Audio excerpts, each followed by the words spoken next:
So, guys, ladies and gentlemen, to our very esteemed listeners, welcome back to another episode of Take Flight Podcast. For those who are able to see the video clips, this is our first episode recording as a 5-person team. But we'll talk about that in a brief while. We have a new member, but before, because obviously the last episode was quite a heavy one and a lot of reflection. We just wanted to check in with the quartet, if I include myself. How are you guys all doing since the last episode? And obviously a lot of things have changed since then externally. So how are you guys doing? Karim sounds like he's doing okay. For me, Olu, how about you? Because you always ask the question first. So how are you doing, Olu? Yeah, I would say mixed, right? So I've had to take some time off sort of social media, not being on social media as much as previously. I think when you've already experienced and you've lived a certain life where you've been impacted by racism, reading about it doesn't always help, right? You try to sometimes put it to the side. So that's why I've tried to take a break. But I've seen some, even though there's small improvements, but I've seen some improvements where companies have come out and made a stance and a stand against racism and systematic racism.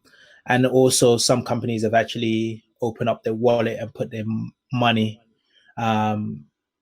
behind the cause. So that's been good to see. But for me, still kind of low. I'm just trying to take a break from social media, I'll say. For me, nothing much changed really. It's been the same since the last recording. It's good that there's been some initial action, but it's not a short term. It's not going to be an overnight change. It's something that's going to be very long that we might not even see in our generation, because it's something that's systemic, which means it's from the roots and it's how it's founded. So it's almost like it's in its DNA, it's its genes. So it's going to take a number of generations for it to really be fixed if this momentum does continue, which I hope it does. P, how have you been with our 5th member, by the way, Karim? I'm going to speak over. No, I think similar to Daniel, I think not much has changed from the standpoint of just continuing to sort of make the situation more aware to those of myself and also those around me. And I think I've now moved more into sort of the educational phase, so trying to teach myself more about what's happening, the history behind it. And like always, you back? Go ahead. Yeah, I'm back. Yeah, so just trying to educate myself and then think a little bit about, one of the things I have been doing is thinking about how do I tweak my personal objectives to have more impact on a wider society for the right reasons. So I've been really looking at sort of the vision, my direction, and if is it aligned with perhaps how I felt over the last few weeks. So yeah.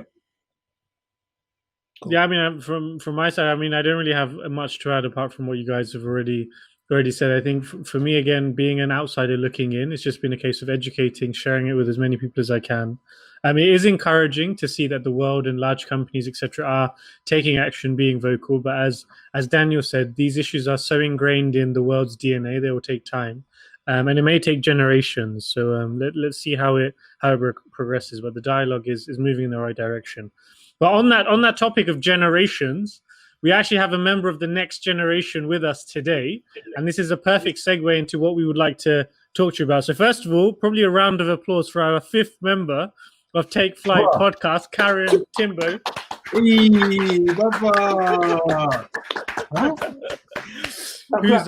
not only is he probably the cutest member of the group, but he's also the flyest. So he's got some Take Flight merchandise on him, which is baby number 1, because he's the first baby of hopefully many within this group.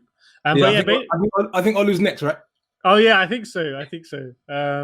But on that topic, today we'll be discussing everything about Pabilo becoming a father and around the paternity leave that he just recently been on. So for those of the listeners who aren't aware, Pabilo went on an 18-week paternity leave where he could spend time with his family. Paternity or maternity? The way his belly is. my belly or his belly? Whose belly? I'm not sure which one is Well, I which. mean, it definitely looks like they've had a good break and they've been eating because I think we can definitely agree Karim's got his stomach from his dad. But no, it's been an episode deep diving into Pabilo's paternity leave, the experience of obviously transitioning to fatherhood and spending this time with the family and also away from work and how Pabilo spent his time. Great discussion. Looking forward to it. And I guess with that, we'll start with the music. Take off, take flight with you. For we never fly, but we're flying. Pete, Perfect. go Shall I- over to you and Karim. Yeah, I will. Oh, you want me to keep him in for a little bit longer? You can Yeah, if you so want yeah, if you want to whenever hand you- them back how- to concentrate. Yeah, however long you're comfortable with, no worries. How long you gonna stay for? Well, Karim, do you have any opening and closing words before you depart? Because we know it's your bedtime soon. Daddy should have stayed at work. No, so let's try and see how far I can get with him. I think you'll pay attention more when I'm speaking.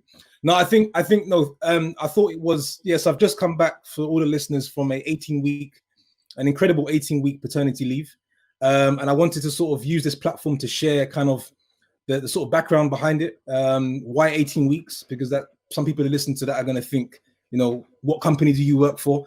And I think more importantly, just to share my personal experiences around what I've learned during that period, what the benefits come out of that from a family standpoint, and my perspective moving forward, and with regards to taking time around sort of an expanding family. I think you're good. It looks like Karim's already been tired of the 18 weeks, big man. He wants you to get back to work. So how should we do it? Do you want to pass him back, or how do you do it, Pete? Yeah, I think I might be a bit more Back comfortable. up. Yeah, go ahead. Let's do that. You good, Bob? Yeah. Okay, Bob. Let me give it to Mom. Come on. So, Pete, Cool. first question for you, right? Yeah. Talk us through this experience, the pros, the cons. Like, what was there a decision behind it? How did it go? How did it start? Yeah, so Apart what, from obviously the Where do you obvious, work, right? Because you and Lauren. where do you work? Because you can't get 18 weeks everywhere. So no, so quick background. So just on a bit of context. So obviously, so for the listeners that don't know, I'm based in Switzerland and I work for a company called Novartis, a pharmaceutical company. Now, the Swiss labor law, for as long as we can imagine, in fact, it's still the case, has only ever allowed for a man to take 1 day off as paternity once his child has arrived, and then it's up to the company if they want to add to those days. So for as long as up until now, Novartis have only added an extra 4 days, making it 5 days. So if you wanted to take longer, you'd have to take your annual leave and add that to the 5 days. So what happened was, and I think it's been a response to a number of layoffs, and I think it was a good move from a PR standpoint, is that they then changed the policy to allow not only for 5 days but almost 5 months for men to take off. And for me personally, it came at a great time because I was in a discussion. Paid for the 5 months? Paid for the 5 months. So paid for the entire 5 months. So the idea around it is obviously a better family life would then lead to a better working life, right? That's kind of what they strongly believe, and I also believe that as well, having gone through that experience.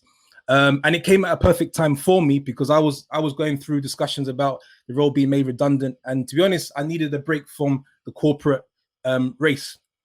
So that's actually a two-part sort of benefit that came from it. But guys, let me just tell you, I was thinking about this. How can I put this together? And I was thinking the best way to describe why a lot of time is required when you're having a family is the fact that a mother's bond to a child is internal and a father's bond to a child is external, which means that we have to work on us. It's not a given. And so having gone through this experience, I've asked myself how much can be achieved from 6 p.m. until late at night. And I don't want to take anything away from the fathers that have only 2 weeks or many fathers that have been able to succeed very well. But I believe this experience for me has changed my perspective forever. And my advice to people that are sort of having families is try to look for as much time as possible. But the benefits have been endless, right? So I think it's been about, you have to see us together as a family to realize, there's something different about the way they bond. And that's all because of the time that we've been able to have. So it's going to hold us very well in the long run. I can truly say that I understand Karim just like, you know, a mother, you can see a mother understanding her child, because, you know, for at least 18 weeks, I was with him every time he woke up, every time he went to sleep, lunch, dinner, breakfast, you can imagine it. So all of that just creates, time is needed, right? And time is needed from a father's standpoint, because I think it is more challenging to some degree. You need the time to sort of slot into that space, right? And to get comfortable. So yeah, that's just a bit of background of what any sort of questions that you guys are curious about, and I can sort of answer it from that standpoint. One quick question from my side, because obviously, P, we work in the same company, so I know of it. I know of the 18 weeks. It's been well communicated. But question for Daniel and Olu: But sure, have you considered taking advantage of that?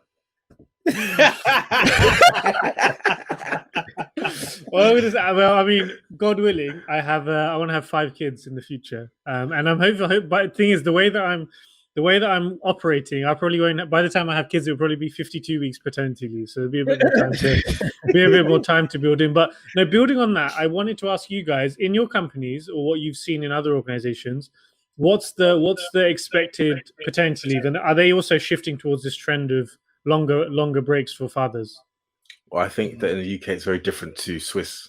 Swiss law. I know the UK have been making some considerable changes, especially with respect to maternity. But the government, I think within the UK, it's paternity is 2 weeks. My company offer 4 weeks, so you can take the 2 weeks and you can split the other 2 weeks as you so wish. But it just has to be redeemed in within a time frame. Yeah. But I know for also my company for maternity, it was previously, I think the government, it's 3 months fully paid, and then the rest is statutory pay. But they've moved to now 6 months of full pay. So they are making progress, they are making changes, but not to the extent of which Novartis are. And to me, 5 months is a very lucrative and generous time off. How is it for you, Olu? I haven't done as intensive research as Daniel, so we can see who's preparing. Okay. But it's like knowing what a pension is on. It's stuff you need to know. But in regards to my views on it has been just based on executives and people in my workplace when their wife has given birth and they're taking time off work and they're back in a week and you're like, wait, what the hell are you doing back in the office? Like, this should be the time you're at home bonding, spending time with your newborn. And that's one of the areas that I've always sort of thought, okay, when it's time for me to get married, have kids, what will I do? I think in certain cases you're restricted based on what the law is, how many weeks you're going to get. But I think if I'm hoping that the decisions I'm making right now is creating a lifestyle where it could be a little bit more flexible. So even if that means I'm working from home, I can actually be there during the moments where my newborn is being born. Especially, I think with Pabilo's situation, where it's the first time this is your first child, right? This is new for you. This is new for Lauren. So you're both learning on the job, right? And I think it's part of it's unfair if you just leave that to your significant other to just figure it out. And I understand you're working, you're obviously providing, but I feel like there's a big responsibility you also have to take in that area. So for me, I don't have the details. I think it's 2 weeks as well. But I've just hated seeing people just come straight back to work, and I'm just like, you're missing out on valuable moments in your child's life. So I need to transfer to Novartis when it's time. I've been thankful for the experience because it set the tone moving forward, right? And so if I have, inshallah, when I have my second, third, fourth child, stopping at fourth. I'll create the same kind of time around that. I stopped at four. But I'll create. The way Pabilo's knees are, I think we might have to stop after 3. You know. I got the strength to go, man. We can do 10 now. You can do 10. We can do 10. Can your pocket do 10? I think also it boils down to. I also understand that not every. I know it sounds a bit crazy, but not every man perhaps is wants to spend that much time, right? because you have an option to either take the 5 months or 18 weeks as a whole, or you can break it up. And so I was very conscious about taking the entire time off, because I also wanted to break from the race, right? I wanted to sort of reflect on that side of things. But yeah, moving forward, it's a non-negotiable. It really is. If it means in the next round I won't get paid for that time, then so be it, because it's really invaluable, right? And Ollie, you mentioned it. All the precious moments, all of the small things that I've now sort of take for granted and overlook, I've captured over the time because I haven't been at work, right? And I haven't been worrying about chasing the next role from that standpoint. And from looking in, right, I haven't seen Pabilo live so much in the moment as like going through this experience, because I think all of you guys know we've been on the group chat when Lauren gave birth, and the emotions that came through Pabilo, and how he was just right focused in the moment, just there for Lauren, whatever was needed, just documenting that process was beautiful. And I don't feel like you would have been able to do the same if you were worrying about, oh, I've got to do these financials next week, or in 2 weeks' time I got this big meeting. You struggle to stay in the moment in that situation. Yeah, and you wouldn't hear the joy of carrying right now. I was gonna say, Ollie, you sound a little emotional, bro. You okay? No, I've never seen. I've known P for a long time, and I know P, the excitable P, right? Yeah. But I've never seen that side of P where it was like, oh wow. Just put some custard in front of him, you'll see it. There's only two moments that you see Pabilo live in the moment. One is when he's with Lauren and Karim, and two when he's got a plate of food in front of him. Boy. No, I don't think it's the plate of food. I was talking to Melissa about this yesterday. It's a jet ski. Put a jet ski in front of him. The jet ski is true. That's surreal. That's unmatched, that experience. But custard is good as well. So what I was going to say, go on, Dan. No, because mine was going to be a continuation from. This is the thing I also wanted to mention as well, is that and this is the advice I say to myself and to others that at some point are planning, is you have to make a conscious decision to, me personally, slow down on the business, corporate, job side of things and focus on the family. So I would even honestly tell you that my progress from a role standpoint dropped, right? My ratings, for example, right? Because I had switched my focus completely to once Lauren was pregnant, that was just my focus, like 100% of the time. So I think it's this discussion is about, yes, creating the time for a new family, but also sometimes we feel guilty because there are pressures to continue progressing and pushing and climbing to the next role. And for me, I made a conscious decision to sort of focus more on the family side of things, and I don't regret it at all.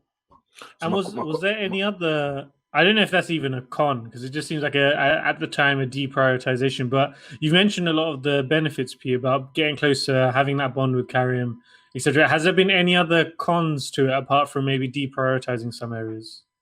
No, I think it's just because work consumes us 90% of our time, you know, and so that was the thing that I kind of put on the back burner. And then family was the focus. And I know that this period is going to serve us well for the next 10, 20, 30 years time, right? Because Karim can't speak English, but he can understand what I'm saying to him. And I think that's because of the time being spent together. Another thing I'll tell you, help you visualize what it's like. When I did go back so I took off 4 weeks when he was born, went back to work for a bit, and I took my 18 weeks.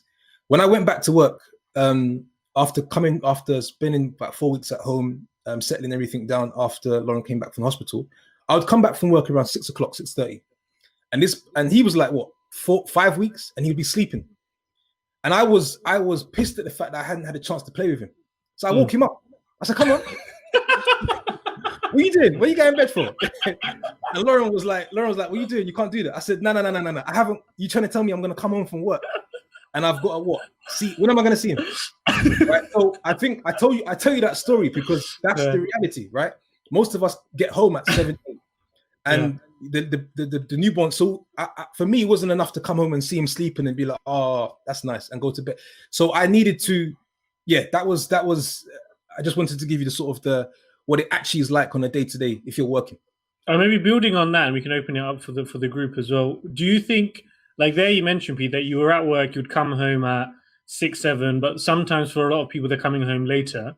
But then on the flip side, Novartis does have this extended policy. So do you think more men should be given more time across the world to spend time with their families? You have to. And the thing about it is organizations it doesn't interrupt performance, because all it effectively means is, look, for large corporations, the truth is this: there's a lot of fat within large corporations, a lot of people that are not necessarily so productive. They've also got a large margin for error. So you can have a large part of your workforce not necessarily producing and still actually achieve results. So for me, when I took a step back and I thought to myself, actually, it sounds quite crazy, 18 weeks off. But in actual fact, all you actually do is you actually allow the man or actually the mother as well, because that's actually part of their policy, to go away, build an unbreakable bond with the family, and come back re-energized and refueled, wanting to work for you and commit himself or herself even more to the company. So I think at first I couldn't quite see. I thought actually I was winning and the company was losing. But actually when I started to sort of pay more attention to sort of what they were getting out of it, it's a win-win. Right? So maybe not 18 weeks, right? But I think there should be a 10-week, 12-week policy that's paid, because it's only going to make for I think more committed and stronger associates. Just a quick one for my own curiosity. You mentioned that the Swiss labour law allows the man 1 day. What's it like for the woman for maternity, and what is Novartis doing for women in maternity as well? So for the woman, I believe it's 3 months, and then under Swiss law. Under Swiss law. Okay. But the thing, yes, under Swiss law, and Novartis, they've also allowed for 18 weeks for both.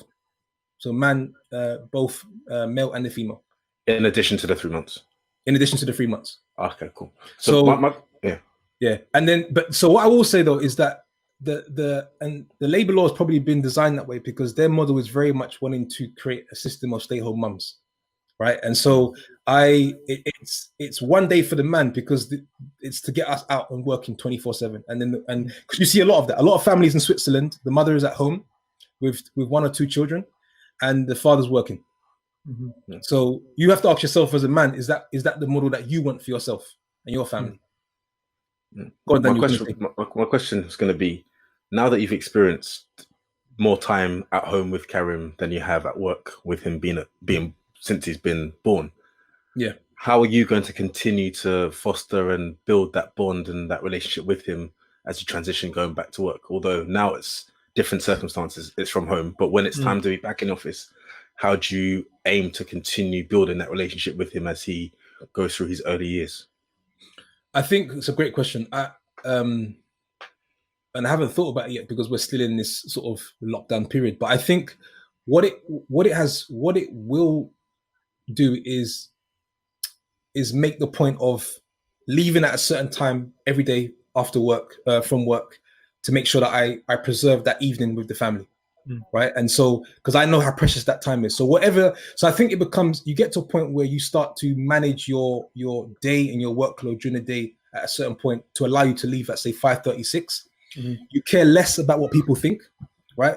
We tend to stay longer when we're younger because we're trying to build up a profile to move into different roles. I couldn't care less what you thought if I left at 5 o'clock. Right. And the thing is, and not only that, I'll tell you why I'm leaving at 5. Right. Yeah. So I think there's a certain level of conviction and aggression to say I'm gone. There's nothing, whatever you want me to do, I can do at 4 a.m. The next day. So I think that's something that I'm going to hold. And also what I can tell you as well, Daniel, is that this period has also sent my team members also know that they can feel it from me. Right. So they know that where my priority lies. They know that I want to be with the family 24/7. So I also, they will understand the language when I say, look, I'm off. I'm gone. Do you not think that could also be detrimental to you as a perception? Not that your work isn't done to a good standard, but just perception. So when it comes time for, say, a new opportunity or promotion, do you think that puts you in a good position? Not because it's backed by facts, but it's based on conjecture. Yeah, no, it probably will. it probably at some point, and I think it already has. If I'm being honest with you, I know I went through a phase where, from the look of your face, you don't care. yeah, that's basically what I'm going to tell you, because it's everything, right? It's your health, it's your wealth, it's your love, it's your happiness. And so, if it means, you see, this is the question you have to ask yourself when you're building your family.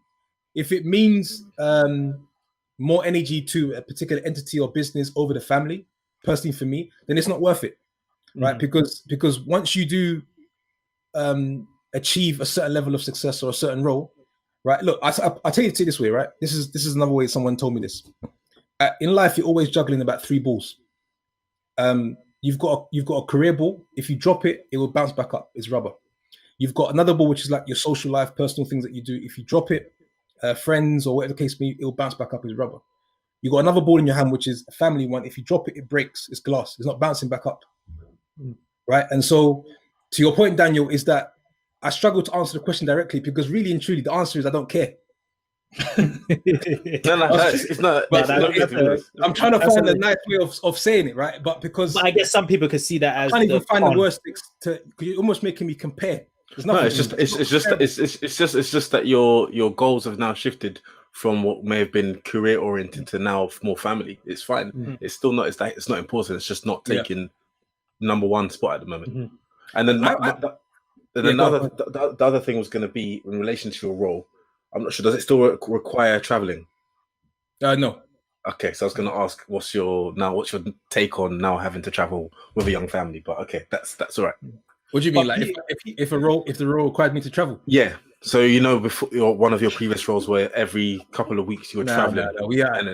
I left that world before, because I knew when Lauren came over. I said I can't do this and then leave her in Basel. So P, technically, you've sort of experienced financial freedom. My guy's retired, you know. So I have to drop that in. He's retired. Yes, brother. He's back into work now. No. I'm just looking at his demeanor. He's just like, I'm here, but you know what? So P, technically, you've experienced financial freedom. Can we just make a moment's rest, a minute for what Daniel said? Because I like that. It's that retired life. I like it. I'm gonna look at Olu. Listen to how he's talking and what he's saying.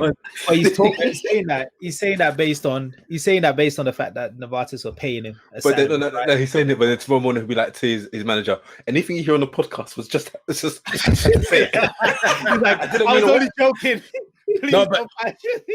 No, but on a serious note, Pete, technically you've experienced financial freedom and how it feels to be financially free over this period of time. Yeah. How did you manage your time? Because obviously you weren't 24/7 just with your wife and kids. What were you doing to ensure that you could maybe spend your time in a certain way, or invest your time in either yourself learning something in terms of improving your skill sets when you do go back to work? So what were you spending most of your time doing during this? So that's actually financial freedom. And I appreciate the question, because I wanted to ask you guys, if you had 18 weeks off paid, what would you do knowing that you're going to go back to work?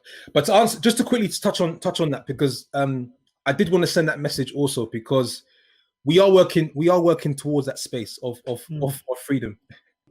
So no, what I loved about this period as well, because it gave me a chance to pilot financial freedom, and I went into it saying to myself, okay, this is what I'm fighting for, this is what I want, this is what most of my peers are fighting for. Let's just see how it feels. Does it feel the way that we kind of glorify it to be? So what I can say is that it's worth every bit of fight that we have in us to achieve, right? Because the ability to decide what you want to do, when you want to do, go wherever you want to go, however you want to go, is you really can't put a price on that. And I know perhaps sometimes we may have felt that during our holidays, we might have felt that during the weekend, but to feel that over a long period of time, you really cannot put a price on that. So I certainly I've come out of that period saying this is exactly what I know what I'm fighting for. It's worth it, and I think it's don't give up, keep pushing towards that space, because it's very important. And in that time, so what I wanted to do was I wanted just basically to be a full-time property investor, which I was, right? So we was looking at properties, we was looking at deals. I went around to look at some of the ones that we actually have. Everything was property. I was mentoring a number of students. I was going to a number of events, networking sessions. So literally, I would wake up. It was just family and property. So that I loved being in that space. Like a young Dion Dublin. I need to I need to make a meme out of that. But what I can say to you on the flip side, what I'll say to you is this: is that too much time can be detrimental. Right, and it's so important that we figure out now, whilst we're still tied up in our corporate responsibilities, what our purpose is going to be, and when we do have that time, how we're going to fill out that day. Because I can tell you, there were days where it was a nightmare. Me and Lauren at home, we didn't have a plan, we didn't have an agenda, and it was just everything just felt like it was like a nightmare. Small things were happening. It was just like, this is not how I want to live my life. We need some form of structure. So freedom is vital. It's important to be able to have that for yourself, for your family, to give you sort of the space for the health, wealth, love, and happiness. But at the same time, my message to myself now is that financial freedom is not a goal; it's a milestone, right? And it's a point at which you reach. But once you've reached that point, you then need to figure out what is it you're going to be doing with your time, right? Because too much, because I'll go as far as saying this: too much time for most individuals, they were better off in their 9 to 5 where they had structure, because you can actually find yourself going backwards. Because you notice that when you have meetings at work, it's anchoring you towards progress. It's anchoring you towards productivity. So once that is stripped from you, and now you've just got literally nothing else to do, you will find actually maybe your habits were not that strong, right? You've actually got quite a lot of lazy genes in you, and so then you start to build habits that are not necessarily putting you in the right direction. So it's a very tricky space, right? And it's not just to take for granted. Has it changed your perception of your time when you were pre-Karim? Does that question make sense? So does it make you, when you reflect back of how you spent your time before you had your son, does it make you look at that time any differently? Like, do you feel like you could have done more? Or do you feel like you don't do as much as you could? There's always and I think that ends up, it sort of bites at you. So I tend to just sort of more look forward. But I definitely have said to myself, if I'm able to do everything plus Karim and Lauren and the family thing, then what was I doing before? Right. So I think that's one of our biggest challenges, always looking at how we can better use the unused time. And just one quick question before I just leave it for the other guys. On the topic of time, because we've had conversations with Sandeep, who's a friend of ours, who's got 2 kids, and he was saying as well that once he had his kids, he was able to find the time to manage your family and do all of this stuff. And he was saying that once you have a child, you're able to find this time, find this energy within you, and you basically manage. Have you found that experience similar as well, where suddenly you're I don't know if productive is the right word, but you just kind of. So the great question. And what I've learned is that there are so many more levels or layers within us that is just waiting to come out. The answer to that question is that we can do more. And so it's only until it's given to you, and then you figure out how to sort of manage it, you find that you can actually do everything you was doing, what's important, plus more. So even as I speak to you today, and I personally believe, as much as it is a challenge, I could have 3 kids, Lauren, and still get what I want to get done. Because you'll find something within you will come out. 5 kids. So Pete, you mentioned you were financially free for a few months. Yeah. Do you reckon you can sustain that and do it as a lifestyle? So do it for a lifetime. Do it full time. Providing, but all I'm really doing is just swapping out one type of work for more meaningful work. Yeah, I know, but you did it for a few months, so you knew there was going to be an expiry date. You knew that after 18 weeks this will come to an end. I'm back to working in the corporate world. Yeah. But so it's almost like going on holiday. You go in for 2 weeks, 3 weeks, people start saying, "Oh, I can live here." You're like, "Oh, I can live here." So do you think you've tasted it for a few months, but could you do that full time for till end? I believe I could, but I preface that point by saying I would have to work extremely hard to make sure that I keep filling up my journey with things I can impact myself, my family, the wider society, I have to keep filling that journey up. More so, I have to pay more attention to how much I put on my plate compared to when I was at work. Because at work, the agenda is given to you. But when you're on your own, you have to create it for yourself. But what I will tell you is I personally believed in that time, I was able to create more value. It's just the way I see it. I was able to create more value for myself and for others. I felt like I could touch more people on more different levels than what I was doing from a corporate standpoint. So there's a lot of value to unlock also. And so it's an exciting, but it can be tricky because we've heard some of our mentors say that when you actually achieve financial freedom, that can actually be the start of your disaster, the start of your nightmare, because you're making this money now and you don't actually, and you wake up some mornings and you're like, everyone's going to work. I don't really do anything. I don't have to work, right? But I want to, but I don't have to. And that can play with your mind in a not necessarily positive way all the time. So how long does your employer have before you're taking another 5 months? Oh, that's a good question, man. So am I supposed to reveal it on air? You know what I'm saying? We're happy to announce. We're happy to announce that. Now we've got. We want to do, I think, 2.5 years between each child. So I mean, how old's Karim now? Karim's 9 months. Yeah. So the process, we're going to start the process. Yeah, it's gone around quick, big man. Soon. Do you know what's funny is if Lauren didn't know that and she hears it for the first time when she listens to this podcast. She knows. She knows. Sometimes I want one sooner than but it's. So one, I think we're kind of moving on because I know the topic of this discussion is really to focus on the paternity leave experience. But the question I'm going to ask is more angling on the fatherhood side, but we could have another whole episode about that. But has your experience with Karim made you reflect about the experience you had with your parents? Aye. Yo, we don't have enough time for this. Of course. Yeah. Does it make you look at them differently as well? Like appreciate some of the things more? My mum tenfold. Yeah. When I see what Lauren has to basically let's say do and put up with and keep going. Like she can't. Not she can't, but women are not. They're not expected to turn around one day and say, "Look, I can't bother to look after him today." It's just not something you think about, right?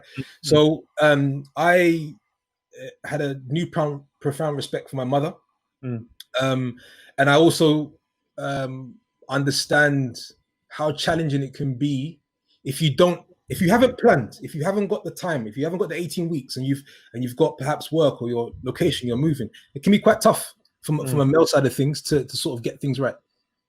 So it's I have a profound respect for parents that are able to make it work. Shout out Auntie Pearl Timbo. Respect. Trust me, no, so I hope I know I know it was going to be one of those episodes where it was kind of more me talking, but I hope it gives an insight to kind of. I hope you can feel the benefits, I should say, from the 18 weeks. And it can help with some of your reflections at a later stage. And I think also, as just as important, that point around financial freedom, because up until this point, I was gassed about freedom. I was like, yo, this is it. This is the one. And I've learned, listen, it's not as cranked up as people make out to be. And I would even go as far as saying that I think constantly banging on and saying, financial freedom, I think is quite misleading. Because when people achieve it, what you didn't tell them was what they should actually do with it and find a purpose and solve problems and have an impact, because that will last longer.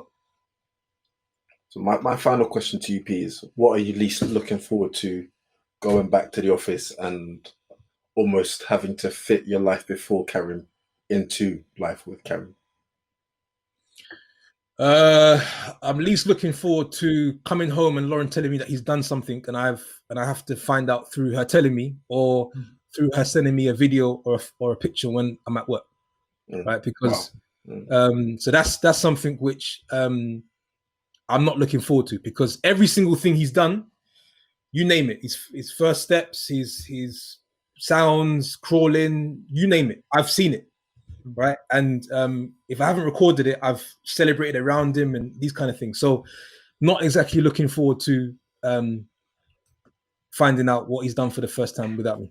But you should be able to, and just obviously because we've been going through COVID right now, you should be able to negotiate with your employer where you might not be going to work 5 days a week. I think we're going to see a completely different way of living and working, which will give us a better work-life balance and better parenting and being around. Maybe you have a study room and you're working during that time, but you can always step out. You don't have those long commutes, which will make a big difference. So I think, especially when we get back up and running, this is something. You work in finance, I work in finance. We already talking about maximum 2-3 days a week that we're physically in the office, because we've proven that we can work.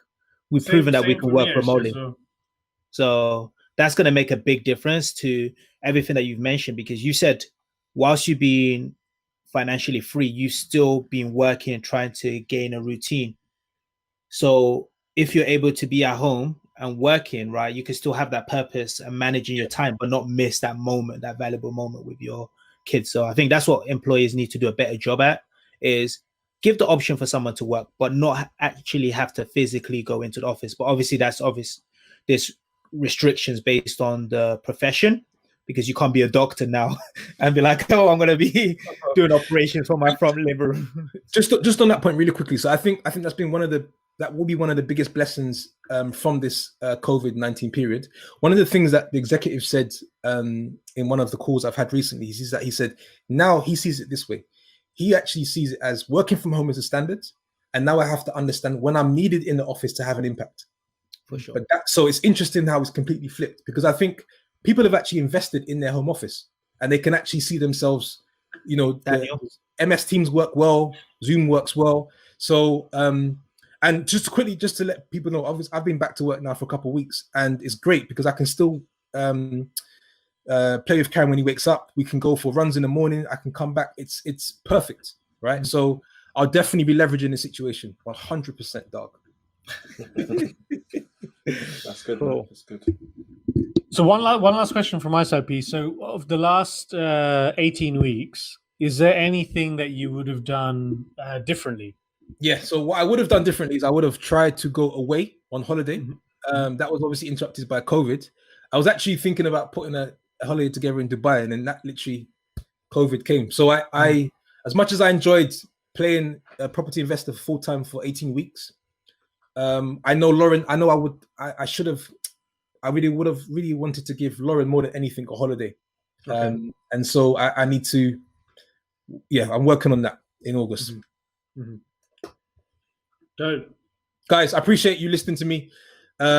Share what it was like, the experience. It's really, really close to my heart. And I hope some of what I've shared has helped some of your thoughts and reflections at a certain point in time, and some of our listeners as well. So thanks. So thank you all for listening to P ramble on for the last 12 minutes. No. Thank you all for listening. It's been really been an insightful and good conversation. As always, if you have any feedback for us, find us on Instagram at TakeFlight Podcast.